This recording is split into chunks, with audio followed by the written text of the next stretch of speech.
Third, and we are continuing our series on learning about Hegel and his Phenomenology of Spirit. Still in the preface, but it's a great preface, the best one I've ever read, and it's been a really great journey into philosophy. Just reading through these couple of paragraphs. So to recap what we talked about in the last section, I'm going to go with what I said last time. I said um, sections 46 and 47, part 20 says, in this section, we break down my math. We break down why math is insufficient at describing the actuality of life because it treats things like time as quantities to be measured rather than a thing in and of itself that facilitates truth.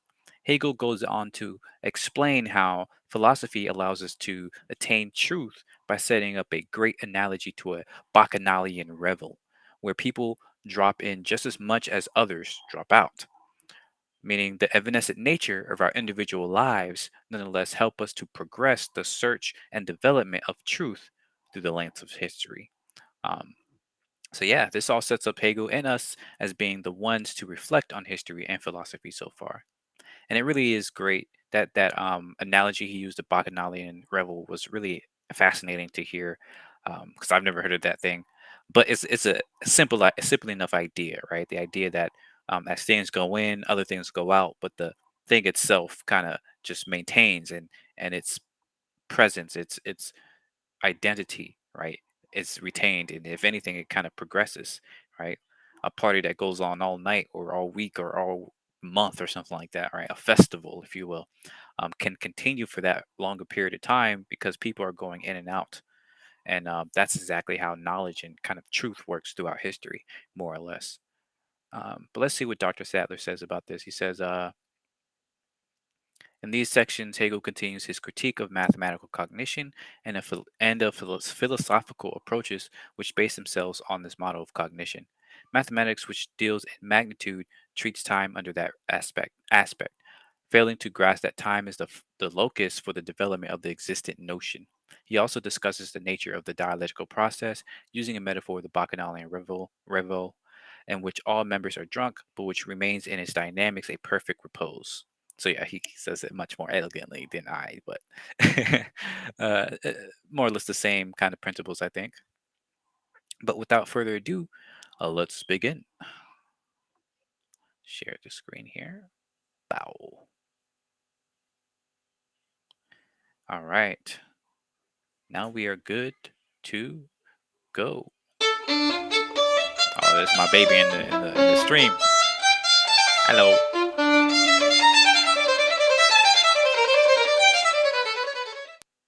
It might seem necessary at the outset to say more about the method of this movement, that is, of science.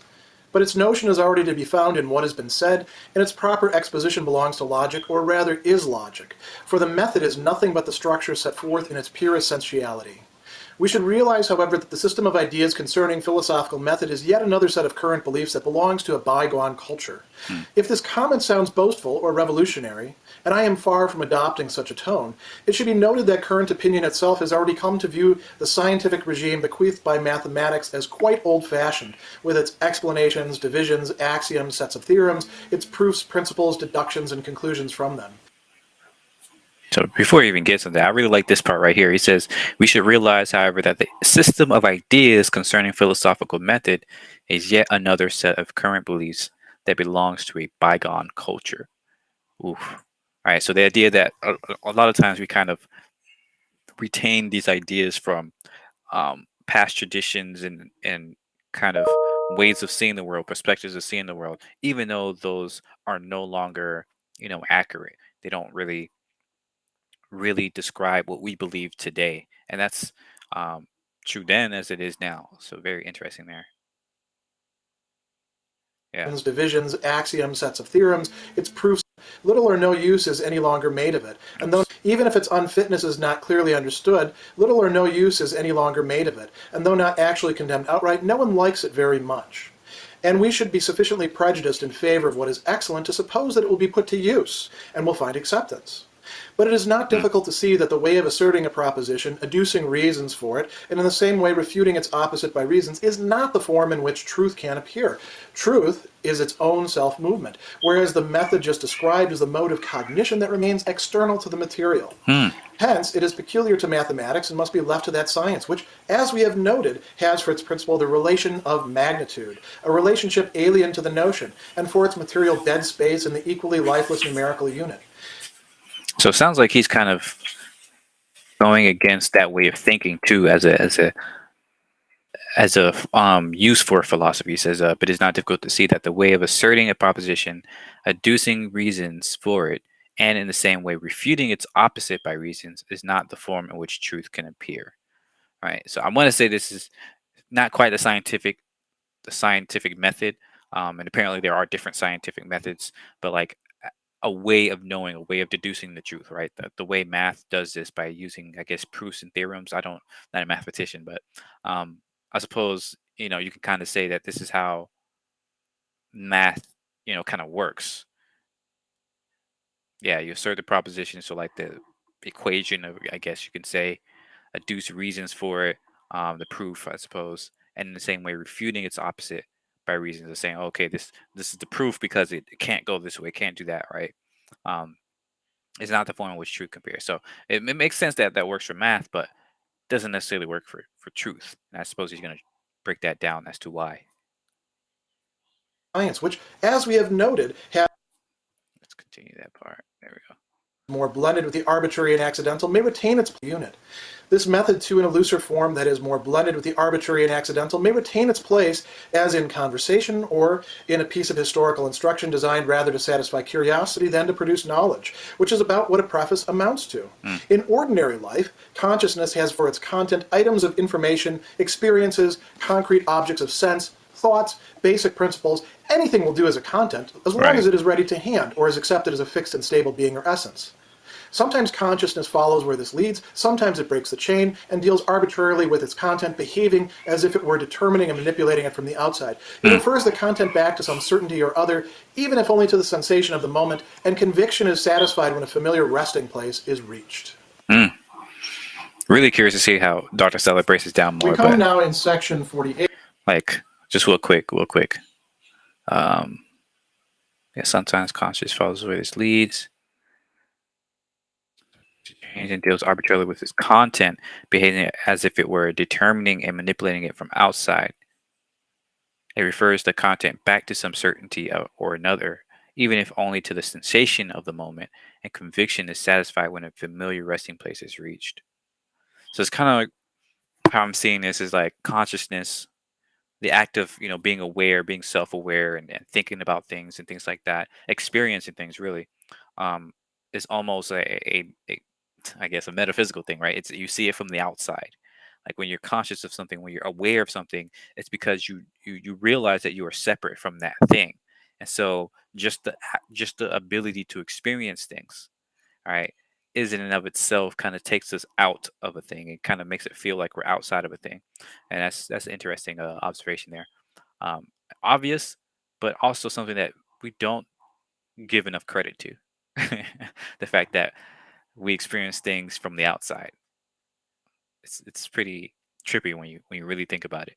Conviction is satisfied when a familiar resting place is reached.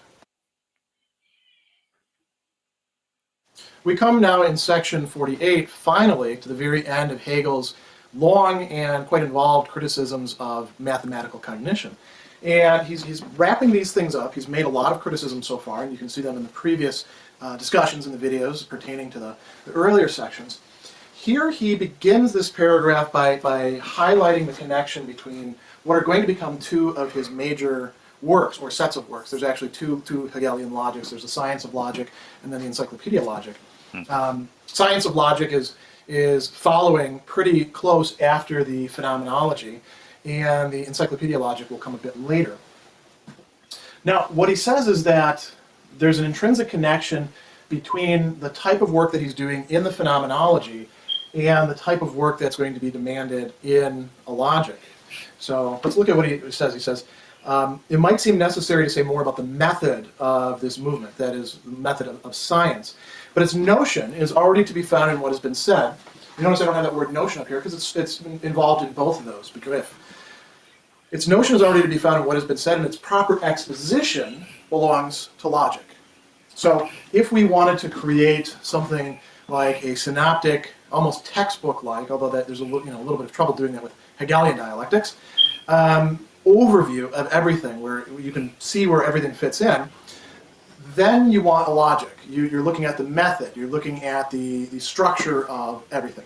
On the other hand, if we're supposed to be participating in something more dynamic, more explicitly dynamic, which is intrinsically occurring through time, then we want what we're looking at right now, the phenomenology, which is about consciousness. Remember, we've talked about all these shapes of consciousness and the development over time, the process of self-movement, self-othering, relating oneself to another. All these sorts of things fit into a progress that occurs in time, and you have to go along for the ride. I'm getting a lot of questions, by the way, about people getting stuck on one paragraph, one part of the preface. It's very important to remember that Hegel is telling you in the preface, this is a preface. It's not supposed to be the entire work. He said that from the very beginning. You're going to have to actually... It's so funny because in that he constantly just kind of riffs on himself like, "Oh, the preface is meaningless," like, but he's spending so much time in the preface and doing so much detailed work here. It's you don't want to skip it, even though I feel like he'd be like, "Oh, you could skip it, right?" Maybe I'm wrong about that, but it seems like that's what he's kind of doing there, kind of poking fun, little meta joke there about his own, ideas about the preface, about prefaces of philosophical texts and things like that. Very interesting. To go through the entire work to see how all the movements fit in together. And there's a lot of things that probably won't make sense for the first time reader of Hegel, or even second, third time, until you go through the whole phenomenology, or at least partway through it, and you see how things fit in. Certainly far past the preface. So there's a connection between structure, or presentation, and you might say the narrative, or the history, or just the story of consciousness and its development. So he says, the method is nothing but the structure set forth in its pure essentiality. And then he pauses, and he's going back to the discussion of mathematical cognition. And here he's going to distinguish what we could call the mathematical form, the way of putting things in this mode of presentation, the logical presentation, and as well as the content, the matter, what it is that mathematics deals in. And both of these are going to turn out to be inadequate. Before we actually go into that, I want to stress something, since we are talking about development. So Hegel is criticizing something that is particularly modern. As a matter of fact, you can say that one of the central features of the early modern age was this reliance on mathematics, seeing that all the progress that was going on in mathematics might be able to provide a model for how to organize the development of our thinking. And there were some advances that took place. Here's where Hegel is, in a certain respect, if not postmodern, at least late modern. He's saying, that's all great, but you can't mathematize everything. And the way in which this is being worked out, say, for example, in the great Cartesian Spinoza, if you ever look at his ethics, he's using a very geometric mode of presentation. So is Hobbes, actually, in some of his works for that matter. That was the way to do it back then. And it wasn't just a fashion, it wasn't just a style. It was seen as being more rigorous, as the way to actually organize and structure content so that you could make sense of it. So, interesting.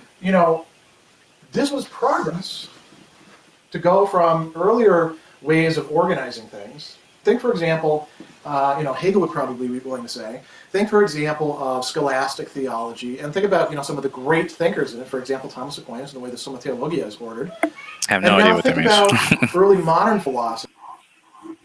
What you said? Thomas Aquinas, and the way the Summa Theologia is ordered, theology, and think about, some of the great thinkers in it, for example, Thomas Aquinas, and the way the Summa Theologia is ordered. You said that really fast. Thomas Aquinas?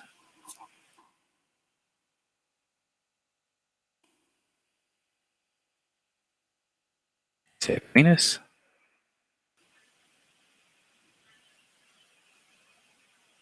Oh, okay, the Theologica. Okay. Catholic priest. Interesting. See, they always drop in the insights here, And now think about early references. modern philosophy and how at least some of that is ordered. Some of the great pinnacles of early modern philosophy aren't actually organized in that way. For example, Descartes' Meditations. But, Spinoza is, Hobbes is.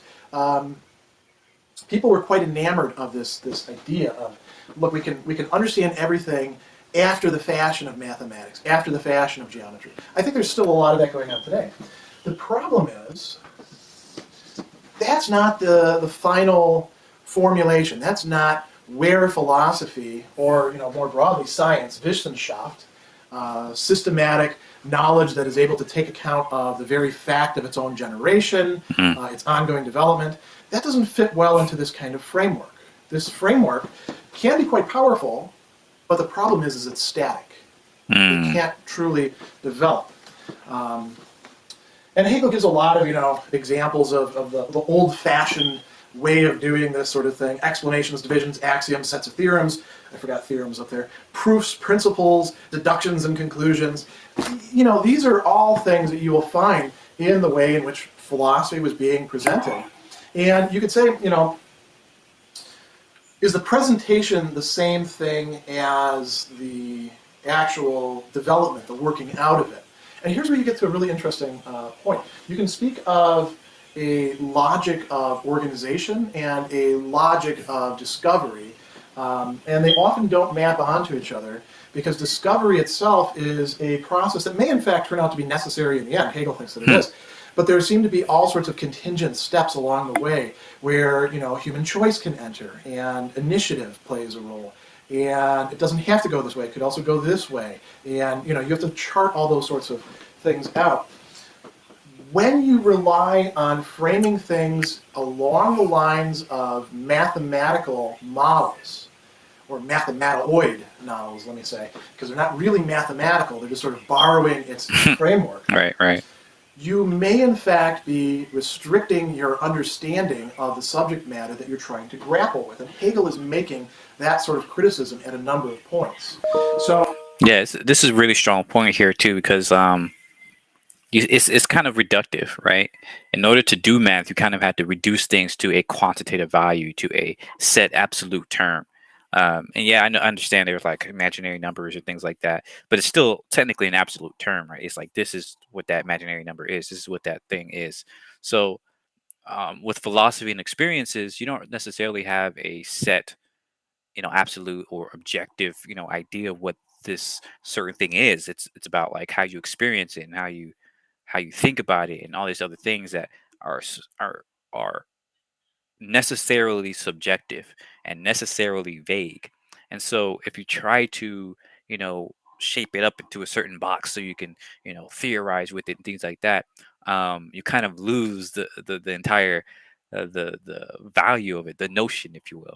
So yeah, I like that. I like that point right there. So, I'm going to look in a moment at some of the criticisms that he's making, but another thing I want to point out here is that he also talks about the matter or the content of mathematics, and he says, why is that not suitable for handling philosophy, for handling science, writ large, for handling truth?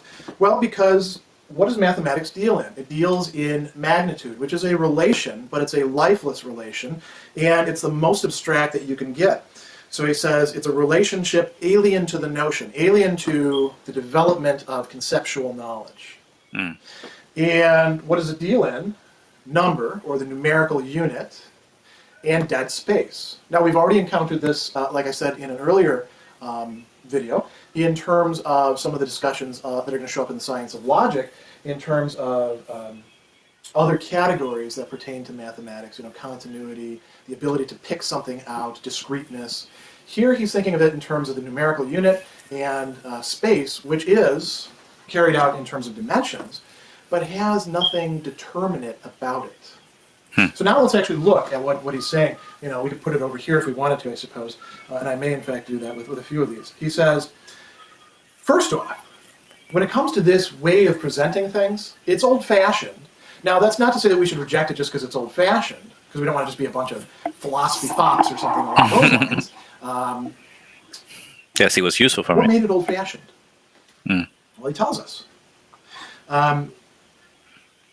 Even if its unfitness is not clearly understood, little or no use is any longer made of it. And though not actually condemned outright, no one likes it very much. Right. People have worked with it, and they figured out what you can do with it, and for a lot of purposes it's not particularly useful, and people kind of have a sense of that, and so they're doing other things that don't really fit this model. And here we're talking about the development of German idealism and the great ferment in philosophy that's taking place not only in idealism but also in other thinkers of the late 18th and early 19th century. Hegel's saying, look, this was the way to go back in the time of the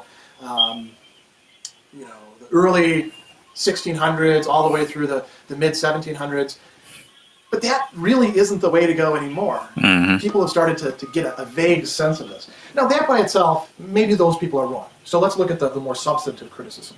He says, truth is its own self-movement, whereas the method just described in the mode of cognition that remains is the mode of cognition that remains external to the material. So the big problem here is how can truth be articulated? That's the question of logic again. Mm-hmm. How can truth be articulated when part of the nature of truth is that it's actually reflexive? It is self-moving. It's not just something static that you can leave there and then organize into a nice handy taxonomy or something like that. We need some sort of way of presenting things, way of thinking things. It could even just be watching what happens and paying close attention. That can be adequate to this facet of truth that we've come to realize. Yeah, like truth is dynamic, right? It's shifting, it's growing, it's changing. What's true today might not be true tomorrow. What we thought was true, today realized is not true. So it could be the truth that's different or our understanding of it. And this reminds me of the I forgot the exact quote, but gonna roughly paraphrase, but the idea that facts are not facts are signposts on the way to knowledge or something like that, right? Like, so by the time you know a fact, it's already like defunct. It's already past, because it's static. It's like, okay, this is what you learn here, but as you continue down this path of knowledge, of learning, stuff like that, of doing science or whatever, that fact is old news now, right? And yes, you can still learn from it, and it's still valuable in that it brought you to this point. But facts are not everything, right? It doesn't tell the full story. It's just one little piece of it that you're figuring out and and piecing together. So yeah, this is huge. That Hegel sees as absolutely central. We can't have something that's external to it. We need to enter into the internality of truth. We need to realize that we are ourselves wrapped up in this process. This is a view from the outside, from above, from a sort of pretended transcendent perspective. And that's why it actually doesn't enter into the material that it's supposed to be grasping. History, human choice, passion, the development of reason, all these sorts of things. So that's a much more important criticism. So he says, this mode is peculiar to mathematics and must be left to that science. This is fine for doing mathematics. It's not fine for doing history. It's not fine for doing, say, moral philosophy. It's not fine for speculating about the absolute. It's not going to get us where we need to go. So now he says a few other things that I want to focus on. And so we got to do a little bit of erasure here. He's changing topic slightly in this passage. He's now gone through and gotten rid of the pretensions of mathematical cognition to do more than what it is actually designed to do. Now he says, the method to an illusory form, more blended with the arbitrary and accidental, may retain its place, as in conversation. So, what goes on in casual conversation? Do we demand that it actually measure up to the rigor that's required in a scientific presentation? No, you're just chilling, man. You're just going back and forth. Jerks. Yeah. They don't understand how conversation works. Hegel is really making the point throughout this entire paragraph that each mode of articulation or presentation, within its own limits, within its own objects, it's doing what it ought to do. It's just Philosophy should be a conversation. I don't know if that's what he was leading towards, but that's kind of how I see it. That's very interesting, interpretation there. Idea that philosophy should be like a conversation with a friend. Sometimes it can be rigorous, right? Especially if you're with a friend who's also very knowledgeable and things like that. You're going back and forth, really figuring things out. And sometimes it's just kind of chill, and you're just like, oh wow, exploring this, exploring that. Sometimes the conversation goes nowhere, but sometimes it does, and it's those moments where it does, where you, and even when it doesn't, right? You still, either way, you still learn something. That's very beautiful. Maybe he wasn't going there, but I don't know. That's how that idea is sticking with me. Just not adequate to philosophy. So we have conversation or historical instruction.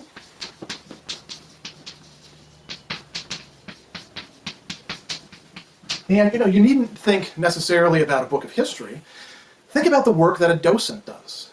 You go into a museum, there's somebody there who presumably is well versed in the topic, and they can tell you a bit more about it than the placard does, or your app does. I've never been to a museum like that. If you actually, I've been to, like, I think the science museum downtown, like, once or twice, but I've never, like, talked to anybody here. So I haven't really been to enough museums to really say, what the benefit of that is. But interesting. know something about the topic, you can ask them questions, you can get involved in a conversation, but you don't expect it to be a completely rigorous, systematic, exhaustive discussion of the subject material, because it's not that kind of thing. So he says, these are designed to satisfy curiosity rather than to produce knowledge. And he says something very interesting here. That's what a preface amounts to. So everything that we've been doing so far is not the real thing. We're still on our way there. And so I'll say, yeah, I'm sorry, I was way off. So he wasn't saying philosophy should be like conversation or anything like that. Just like the preface to to this is like a conversation, which is cool, but it's not the same thing as like actually practicing philosophy, which makes kind of more sense, I guess. But I still like that idea, of philosophy being like a conversation. But I see his point there. Yeah. this is in ordinary life. So we're also looking at ordinary life, the relationships that we have with everybody else, our eating, our drinking, our, sometimes philosophizing, when what we mean by philosophizing is thinking random thoughts and stringing them together. It says, ordinary life, consciousness has for its content items of information, experiences, concrete objects of objects of sense, thought, basic principles. Anything will do as a content, so long as it's ready to hand. Ordinary life deals with the ready to hand, what's available. Doesn't mean that it has to be necessarily available right off the bat, but it's available in the sense that you don't have to do an awful lot of work to get there. And other people can also have that available, so you can have a conversation. You can actually have the same experience, and then you can start extrapolating from that. He also says, or it's accepted as a fixed or stable being or essence. So it also depends on what's already accepted. Now, for instance, in America,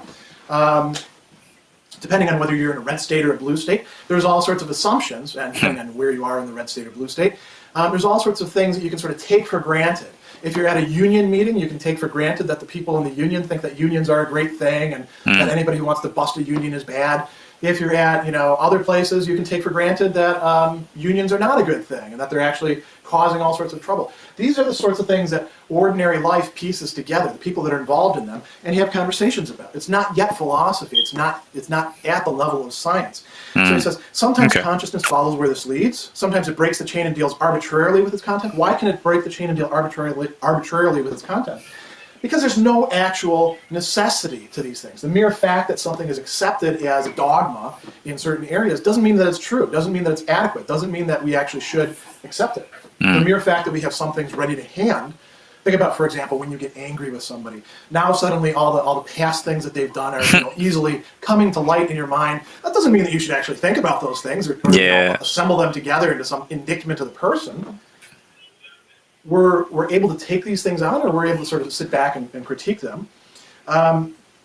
What happens? He says, it refers the content back to some certainty or another, even if only to the sensation of the moment.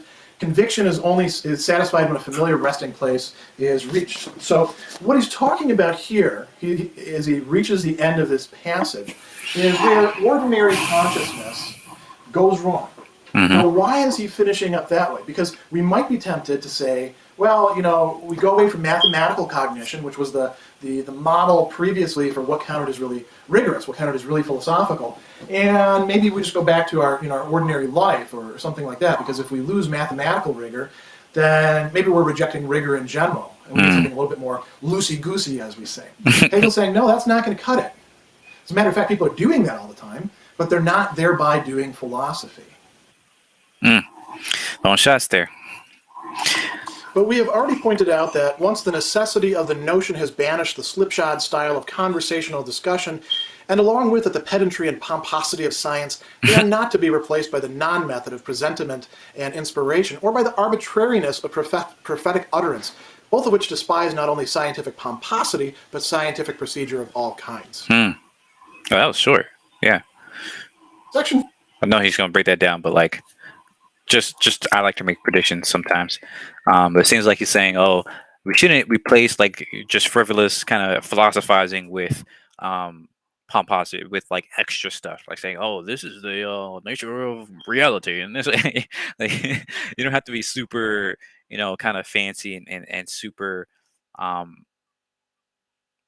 you should be structured, but sometimes people who claim they are scientists, you know, tend to be too pedantic with things and too, um, up in these, high tower with these types of conversations and words.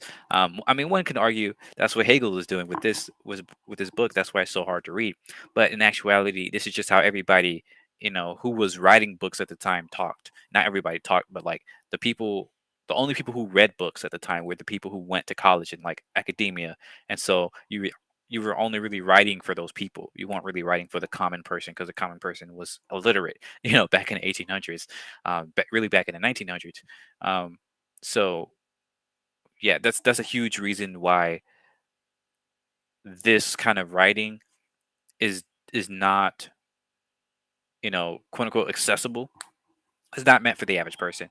However, even though it is difficult to read, you can make an argument that it's probably easier to read than those other folks who are more flowery and trying to be super fancy with how they're putting their words together, and other sort of books.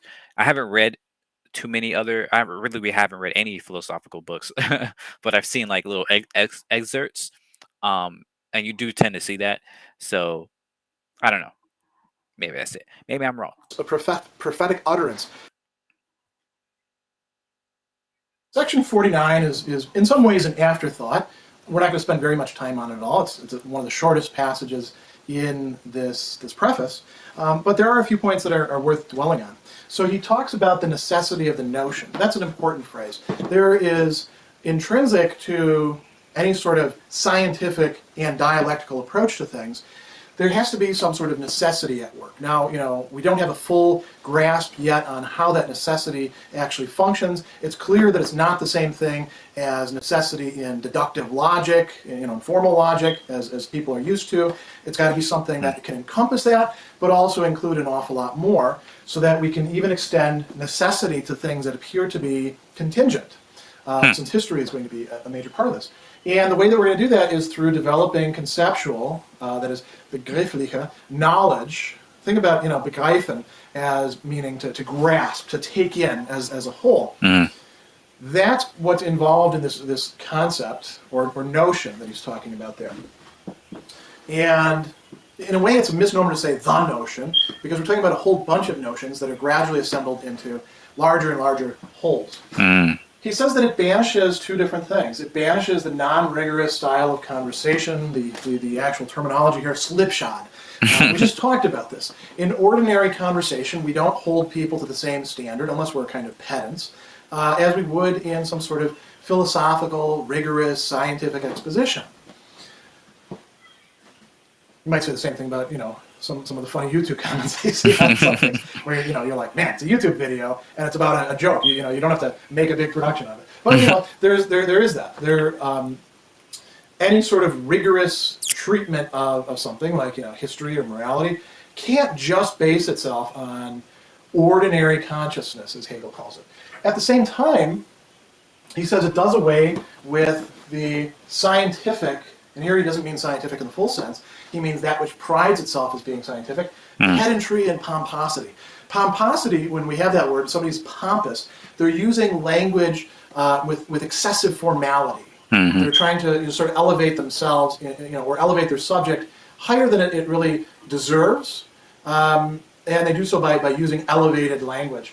Pedantry is when you are treating every occasion as an opportunity to lecture people as if they were school children.